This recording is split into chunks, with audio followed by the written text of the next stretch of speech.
Hi everyone, I am going to discuss the details and expectations for your affective lesson plan. And so one of the things that when you're writing this lesson plan, there is no specific lesson plan template that you need to use. There are, no matter what the template has, there are certain components that will be covered in just about every template. However, in your entire submission, just please make sure that all of these components are there. For example, rationale, objectives, materials, components related to content, etc., etc. All of these items are also in the rubric that I will be discussing in a few minutes. So I want this lesson plan to be beneficial to you and your students. And so I want you to think about it could be a lesson plan that you would use in a whole classroom setting. Maybe you want to use it with a peer group.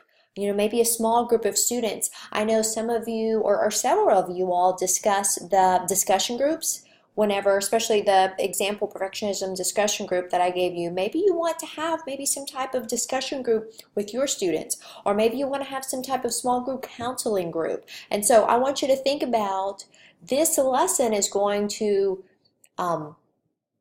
it's going to support your students' social and emotional needs. So, of course, there can, it could definitely include academics as well. Maybe it might be a language arts lesson, but there's also a social and emotional component embedded in it.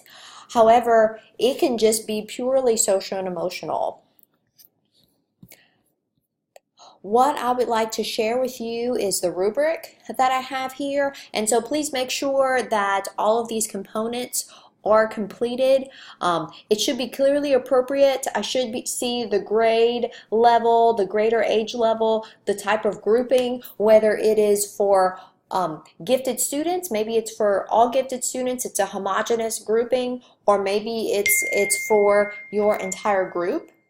Okay, so tell me what ability levels are involved here. Is it for, if it's for a general classroom, well, there should be definitely some differentiation included for your most able, your gifted students.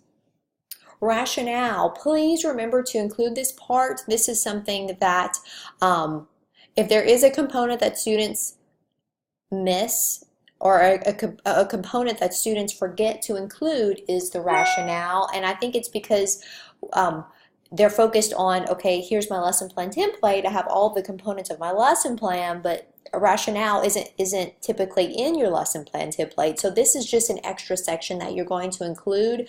It could be maybe a couple of paragraphs at the beginning or at the end of your lesson, probably at the beginning, just so it kind of gives me a good background, a good, rationale, reasoning of why you're teaching this.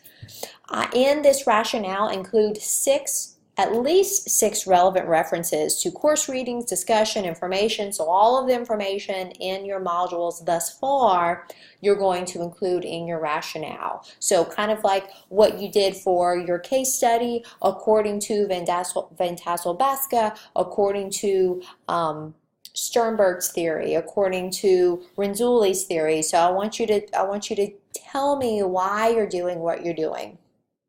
There should be a section for materials and methods. It should clearly appeal to multiple learning styles. You, of course, you'll have your objectives, your standards addressed.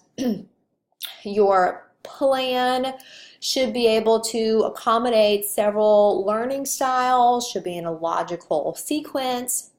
Evaluation, there's going to be, it's going to be likely to provide helpful feedback for students. And of course, it should be detailed and clear. So anyone should be able to pick up your plan and should be able to easily grasp it and follow it. One of the things that I did do, I included a sample lesson from one of my previous students.